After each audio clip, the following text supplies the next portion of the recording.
চিন্তা করি, enteric fever আসলে ডায়াগনস্টিক্যালি বা ইনভেস্টিগেশন করে প্রুভ করা একটু ডিফিকাল্ট। বাট আমরা এম্পেরিক্যালি এন্ট্রিক ফিভারকে ট্রিট করি যখন আমরা একটা ভাইরাল ফিভারকে এক্সক্লুড করি এবং কোনো ডেফিনিট লোকালাইজিং সাইন পাই না, তখন সেই ফিভারটাকে আমরা হচ্ছে যে আমাদের দেশের জিওগ্রাফিক্যাল কন্টেক্সট অনুসারে আমরা এটাকে এন্ট্রিক ফিভার হিসেবে লেবেল করি। সাধারণত যেমন 7 দিনের মধ্যে যদি জ্বর না সেরে যায়, হ্যাঁ, বা হচ্ছে যে অন্য কোনো লোকালাইজিং সাইন, যেমন যে ইউটিআই হলে বার্নিং সেন্সেশন, মিক্সুরেশন, হ্যাঁ, বা হচ্ছে যে আমাদের নিউমোনিয়া, এগুলো যদি না থাকে, যেমন যে কফ, হ্যাঁ, প্লুরাইটাস, হ্যাঁ, অথবা কাফিং আউট অফ ব্লাড, এই ধরনের যদি কোনো লোকালাইজিং সাইন না থাকে, 7 দিন পার হয়ে যায় যদি একটা জ্বরের রোগী, তখন আমরা আমাদের দেশের কন্টেক্সট হিসাবে এটাকে চিন্তা করি যে এটা এন্ট্রিক ফিভার হতে পারে, এবং সেই হিসাবে আমরা ট্রিট করি। Typhi and Salmonella typhi. The disease was initially called typhoid, যে এইটা আরেকটা ফিভারের সাথে এর ক্লিনিক্যাল সাইন সিমটম গুলো মিল আছে, সেটা কি সেই জন্য এটার নাম হচ্ছে টাইফয়েড ফিভার। আর একটা কোন ধরনের ডিজিজের সাথে এটা মিল আছে, সেটা হচ্ছে যে টাইফাস ফিভারের সাথে।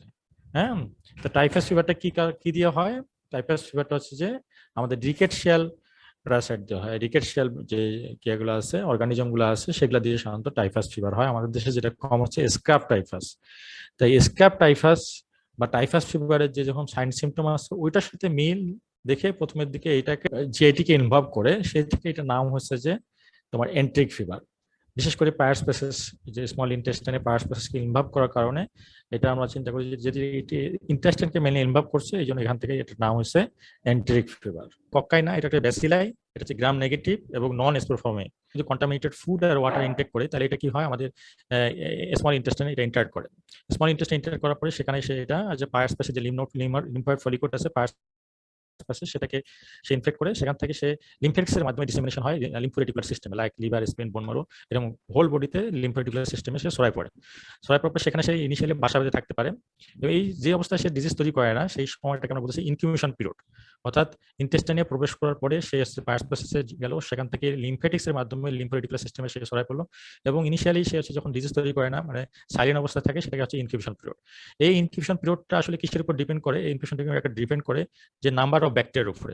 নাম্বার অফ ব্যাকটেরিয়া বা ইনফেক্টিভ ডোজ এটি কমে গেলে স্বাভাবিক যে ফরেন অর্গানিজম, ফরেন পার্টিকেলগুলো সহজে কিল এক্সপেক্ট করতে থাকে, সেটা হচ্ছে যে আমাদের মিকোস জিআইটির যদি অ্যাসিড সিক্রেশন কমে যায়, আর হচ্ছে যে মিকোসের ইন্ডিকেটরি লস হয়। আরও কিছু এনভায়রনমেন্টাল ফ্যাক্টর আছে, যেমন আমরা যদি স্ট্রিট ভেন্ডার্স বা র ফ্রুটস, আমরা যদি খাবার খাই, যদি food and drinks purchase from street vendors, raw fruits, vegetable grown in field fertilised with sewage, হ্যাঁ, বা হাউস হোল্ড কন্ট্রাক্টস, অথবা যদি evidence of previous Helicobacter pylori ইনফেকশনের যদি এভিডেন্স থাকে, তো এগুলোর কারণে এটা হচ্ছে বেশি হতে পারে। আর নাম্বার অফ কেসের দিক থেকে চিন্তা করা হয় যে typhoid is a misnomer in that the hallmark feature of the disease, fever and abdominal pain are variable. While fever is documented presentation in 75% of cases, and abdominal pain is reported in only 30 to 40% cases. তাহলে এখন এক সময় বলা হচ্ছে যে entry ফিভারটা হয়তো বা নামটা ঠিক হয় না, মিসনোমার, ভুল করে নাম করা হয়েছে। কেন? যেটা এন্ট্রিক মানে কি ইন্টেস্টাইনে কোনো প্রবলেম। হ্যাঁ, হ্যালো, এবার বলা হচ্ছে যে করোনাটা ঠিক ইন্টেস্টাইন বা আমাদের ইন্টেস্টাইন অরিজিন হওয়া উচিত। তাহলে ইন্টেস্টাইন অরিজিন হলে সাধারণত পেটের ব্যথা, ডায়রিয়া, ভমিটিং, এই জাতীয় সিমটম বেশি থাকার কথা ছিল। কিন্তু এটা বলা হচ্ছে যে fever and abdominal pain are very variable, যে 75% ক্ষেত্রে ফিভার পাওয়া গেল, অ্যাবডোমিনাল পেন পাওয়া যায় অনলি 30 to 40% ক্ষেত্রে। তাহলে 60% ক্ষেত্রে হয়তো জিআইটি সিমটম নাও থাকতে পারে। হ্যাঁ, এই জন্য ঠিক যে এন্ট্রিক মানে শুধু ইন্টেস্টাইন অরিজিনের বা ইন্টেস্টাইনের সিমটম হবে, জিআইটি সিমটম হবে, নন জিআইটি সিমটম হবে না, ব্যাপারটা তা না। এটা মাথায় রাখতে হবে। আর এটা ইনকিউবেশন পিরিয়ডটা আমি তো আগে বলছি, ইনকিউবেশন পিরিয়ডটা depends upon the ingested number of bacteria, মানে loading dose of the bacteria.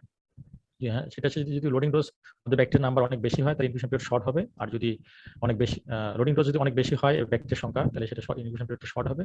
আর যদি small number of bacteria loading dose হিসেবে আমরা ইউজুয়ালি কি ধরনের ফিভার হয়, এই ফিভারটা হচ্ছে স্টেপ লেটার প্যাটার্ন। হ্যাঁ, স্টেপ লেটার প্যাটার্ন, মানে এটাকে আমরা আরেকটা যদি ফিভার ক্লাসিফিকেশন হিসেবে বলতে পারি, সেটা কি রেমিটেন্ট ফিভার। তোমরা তো জানো যে রেমিটেন্ট ফিভার বা ইন্টারমিটেন্ট ফিভার বা হ্যাঁ কোয়াটিডিয়ান, আরেকটা হচ্ছে কি কন্টিনিউয়াস ফিভার।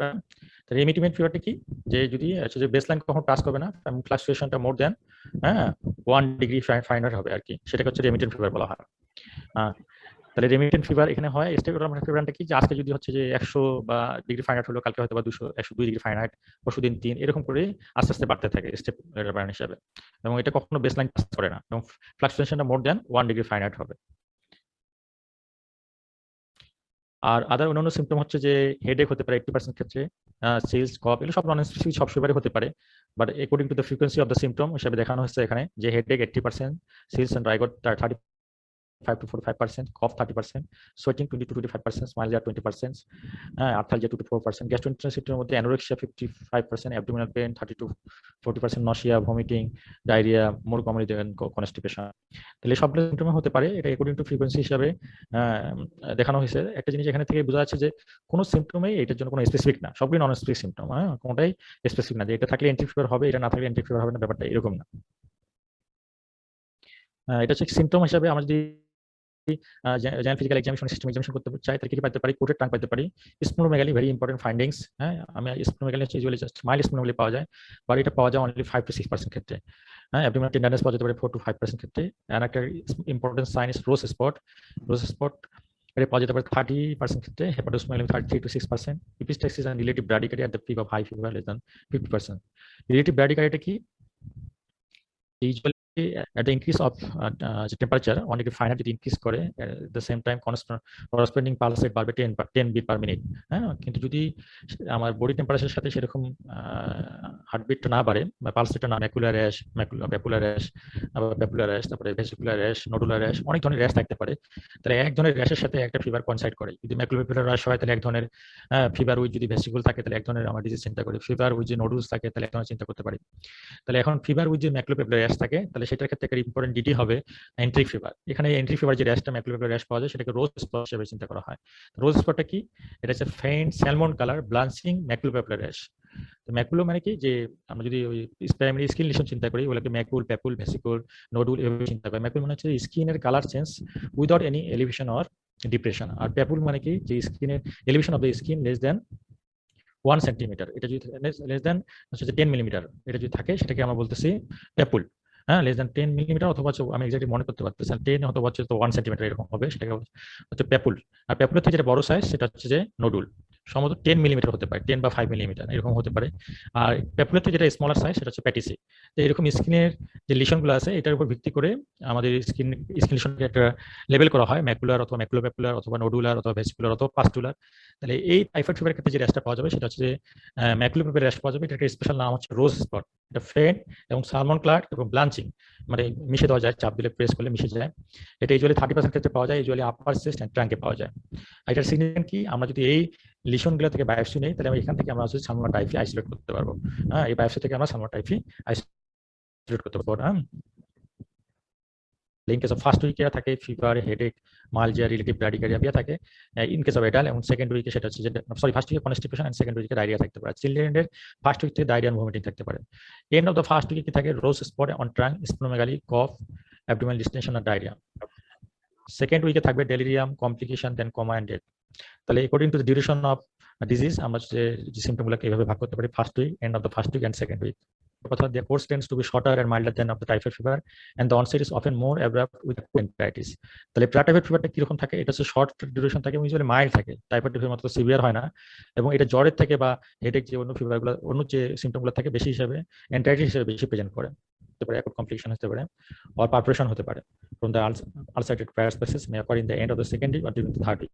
তাহলে হেমোরেজ হলে কি হতে পারে, এখানে যদি আমি স্মল ইন্টেস্টাইনে ইউজুয়ালি আইলিয়ামের দিকে ব্লিডিং হয় তাহলে ফ্রেশ ব্লিডিং পারেক্টাল হতে পারে অথবা পারফোরেশন হতে পারে। তাহলে যদি এরকম পারফোরেশন হয় বা হেমোরেজ হয় তাহলে কিন্তু হঠাৎ করে টেম্পারেচারটা ফল করতে পারে। তাহলে কোনো পেশেন্টের টাইফয়েড ফিভার যদি হিসেবে লেবেল করি, ওই পেশেন্টের যদি হঠাৎ করে টেম্পারেচার ফল করে তাহলে আমাদেরকে একটু অ্যালার্ট হতে হবে যে জ্বর সেরে গেল কি নাকি কোনো কমপ্লিকেশন অ্যারাইজ করবে, এটা মাথায় রাখতে হবে। তাই জ্বর হঠাৎ করে কমে যাওয়াটা দুটা দিক হতে পারে, জ্বর ভালো হতে পারে অথবা হচ্ছে কোনো কমপ্লিকেশন অ্যারাইজ করতে পারে, এই জিনিসটা মাথায় রাখতে হবে। কমপ্লিকেশন কি, হয়তো বা পারফোরেশন বা ব্লিডিং শুরু হতে পারে। আর আদার কমপ্লিকেশন কি, এটা এই ডিজিজটাকে আমাকে মাল্টি সিস্টেমিক ডিজিজ বলতে পারি। মাল্টি সিস্টেমিক ডিজিজ এই জন্য যে এটা আমাদের সিএনএস থেকে শুরু করে সব জায়গায় এটা ইনভলভ করতে পারে। সিএনএস এ কি আমরা যদি ওইভাবে চিন্তা করি কমপ্লিকেশন, সিএনএস এ কি হতে পারে, এনকেফালোপ্যাথি হতে পারে, ডেলিরিয়াম হতে পারে, কোমা হতে পারে।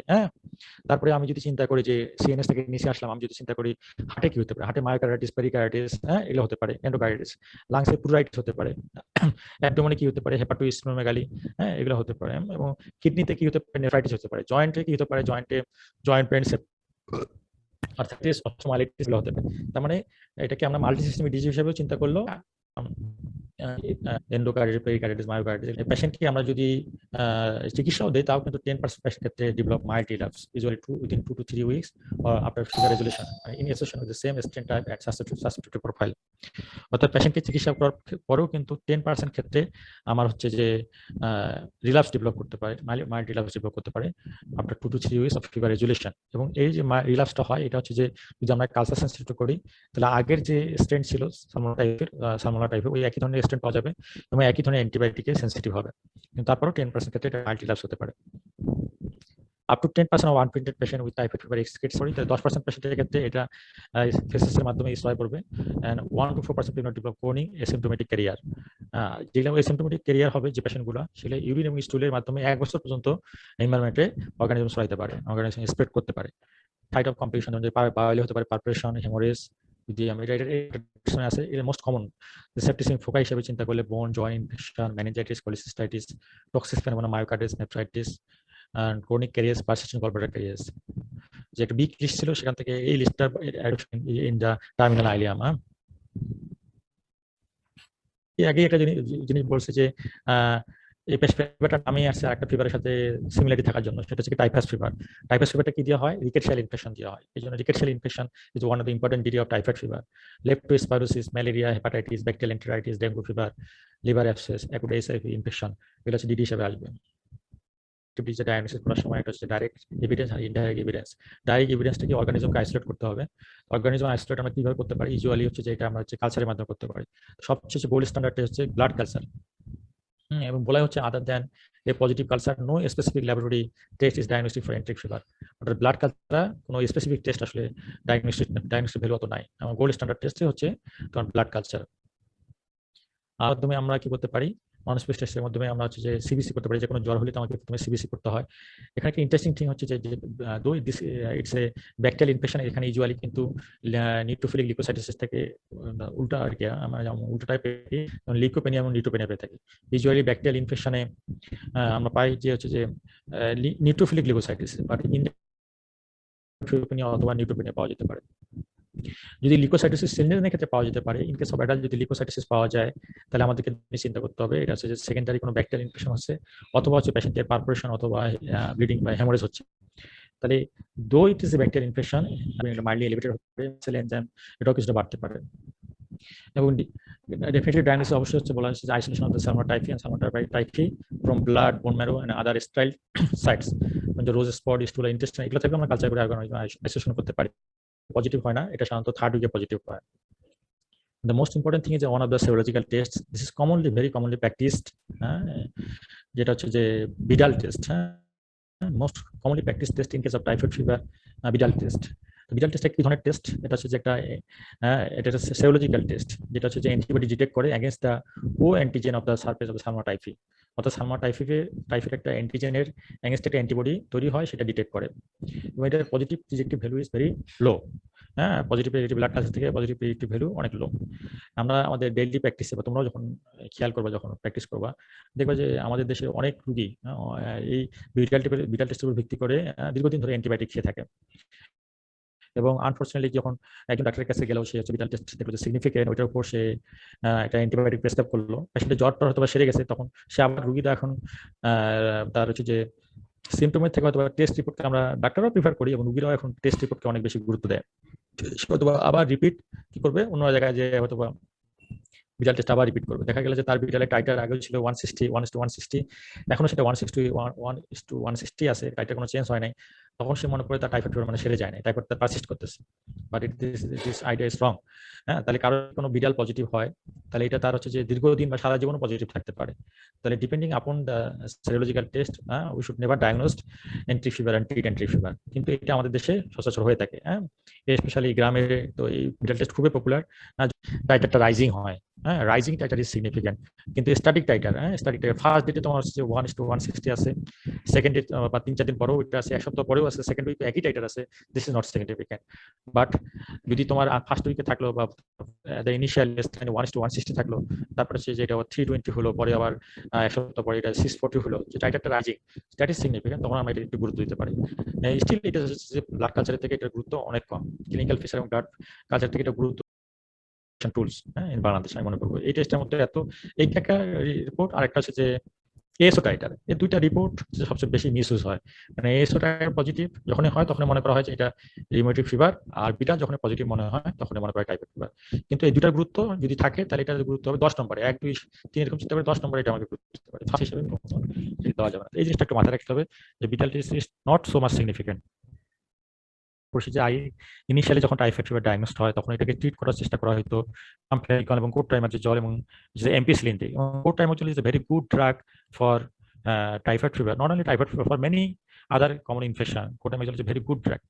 কিন্তু এই ড্রাগটা এটা হচ্ছে রেজিস্ট্যান্ট হওয়ার কারণ হচ্ছে যে আমাদের এটা ফ্রি সাপ্লাই থাকে, ফ্রি সাপ্লাই ছিল হেলথ কমপ্লেক্সগুলোতে বা হেলথ সেন্টারগুলোতে, তাহলে যে কোনো মানুষই হসপিটালে আসলে যে কোনো কিছু নিয়ে আসলে তাকে কন্টিনিউ করতে হয়। এই ধরনের ওভার ইউজ বা মিস ইউজ করার কারণে এই ড্রাগটা কিন্তু রেজিস্ট্যান্ট ডেভেলপ করছে এবং এটা অনেক ক্ষেত্রে আর ইউজ করা হয় না আজকালকার দিনে। হ্যাঁ, ডেফ্লোসাসিন ওটা ওভার ইউজের জন্য ওটারও রেজিস্ট্যান্স ডেভেলপ করছে। এরপরে আমরা চলে গেছি, এখন আসি আমরা হচ্ছে third generation cephalosporin, ceftriaxone drug choice. Most commonly use হয় সেপ্টাকজন, সেকেন্ডলি হচ্ছে এজিথ্রোমাইসিন এন্ড হচ্ছে যে সেপিক্সিন, এই ড্রাগগুলো ইউজ করতে পারি। এটাও ইউজ করতে পারি, এটা কমনলি ইউজ হয় এম্পিরিক্যাল ট্রিটমেন্ট হিসাবে, কিন্তু আইডিয়ালি আমাকে ট্রিটমেন্ট করা উচিত according to the culture sensitivity অনুসারে। যদি আমার কালচারের সেন্সিটিভিটি হিসেবে অন্য যে কোনো অ্যান্টিবায়োটিক আসে ধর আদার দেন সেপ্টাকজন, বা যদি সিপ্রোফ্লোক্সামিন সেন্সিটিভ হয় তখন আমি সিপ্রোফ্লোক্সামিন প্রেসক্রাইব করতে পারি। যদি আমার হচ্ছে যে কর্টিমন সেন্সিটিভ আসে তখন কর্টিমন ইউজ করতে পারি। তো কমনলি আমরা প্রেসক্রাইব করি সেপ্টাকজন 2 গ্রাম ইন্টারভেনাসলি টুয়াইস ডেইলি। কতদিন দিব এটা একটা কথা, যেটা স্টেট কার্ড বলতে চাই কতদিন দিতে হবে, যে 14 দিন দিতে হতে পারে।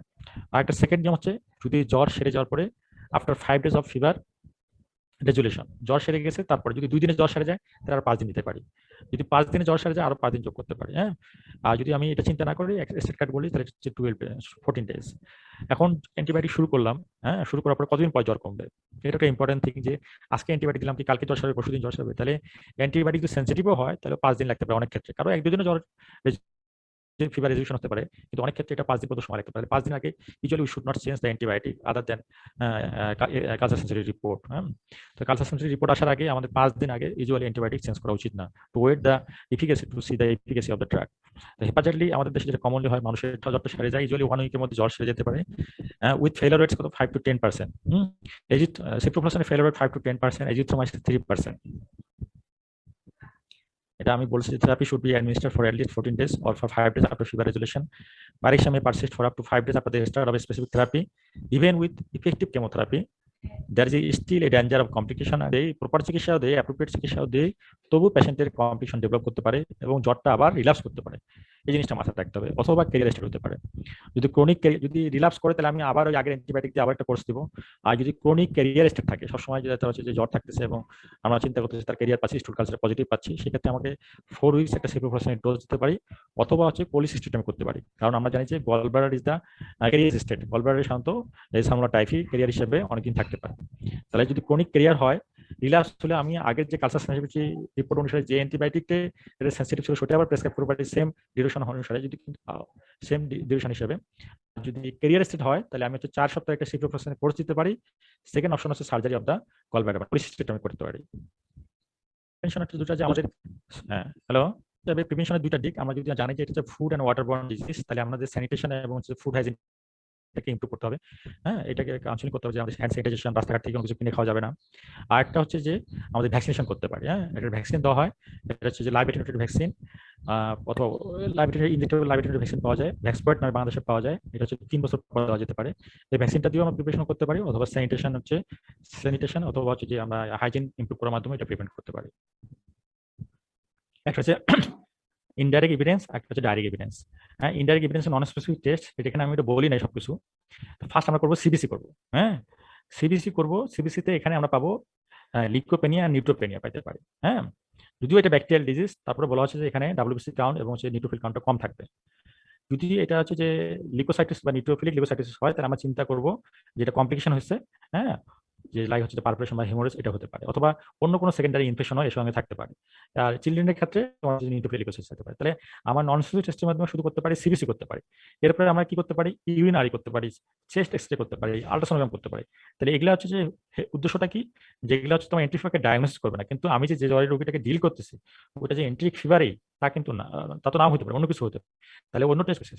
হ্যাঁ, ধরো একটা আমি বললাম না যে ডিটি হিসেবে কি আসতে পারে, বলে ডিটি হিসেবে আসতে পারে কি তোমার কি যে রিকেট শেয়ার ফিভার আসতে পারে, লেপ্টোস্পাইরোসিস আসতে পারে, ম্যালেরিয়া আসতে পারে, হ্যাঁ, তারপরে নিউমোনিয়া আসতে পারে। তাহলে এইগুলোকে ডিফারেন্সিয়েট করার জন্য আমি তখন করতে পারবো কি সিবিসি, তো আমরা করবো সিবিসি তৈরি ফাইন্ডিং করতে পারবো, ইউরিনারি করতে পারি, আলট্রাসোনোগ্রাম করতে পারি, চেস্ট এক্সরে করতে পারি, এখানে করতে পারি কারণ এখানে হচ্ছে এসজিপিটি এবং বিলিরুবিনটা মাইল্ডলি এলিভেট হতে পারে। এগুলো হচ্ছে নন স্পেসিফিক টেস্ট। আর স্পেসিফিক টেস্ট কি? স্পেসিফিক টেস্টের মধ্যে হচ্ছে direct isolation of the organism. এখানে আইসোলেশন তো আলাদাভাবে আমরা ওই যে কোনো স্মিয়ার নিয়ে করতে পারবো না, যেহেতু ওই ধরনের স্মিয়ার নাই, যেমন যে আমরা হচ্ছে যে স্পুটাম যেমন করতে পারি ওই ধরনের তো নাই। তাহলে এখানে আমাকে ব্লাড কালচার করতে হবে, অথবা হচ্ছে যে স্টুল কালচার করতে পারি থার্ড উইকের ক্ষেত্রে, ফার্স্ট উইকে ব্লাড কালচার, অথবা bone marrow culture, bone marrow specially এখানে কালচার করতে পারি, অথবা ইন্টেস্টাইনাল যে সিক্রেশন আছে সেখান থেকেও আমরা স্পেসিমেন নিয়ে কাজ করতে পারি। এটা হচ্ছে যে স্পেসিফিক হচ্ছে অর্গানিজম আইসোলেশন। একটা হচ্ছে সেরোলজিক্যাল টেস্ট করতে পারি, এটা হচ্ছে ইনডাইরেক্ট এভিডেন্স, কিন্তু ওইটা হচ্ছে যে মানে এটাও ডাইরেক্ট এভিডেন্স, মানে অর্গানিজমের জন্য এটা ডাইরেক্ট এভিডেন্স মধ্যে পড়ে, বাট এটা হচ্ছে লেস ইম্পর্টেন্ট বা লেস পজিটিভিটি হলো ইম্পর্টেন্ট আর কি। তাহলে আমি নন স্পেসিফিক টেস্ট করবো এবং স্পেসিফিক টেস্ট করবো। স্পেসিফিক টেস্টের মধ্যে কালচার, আর নন স্পেসিফিক মধ্যে ব্লাড, ইউরিন করতে পারি, তারপরে লিভার এনজাইম করবা। তাহলে বলো স্যার ব্লাড কালচার। নির্দিষ্ট একটা টাইম শিডিউলে দিতে হয়?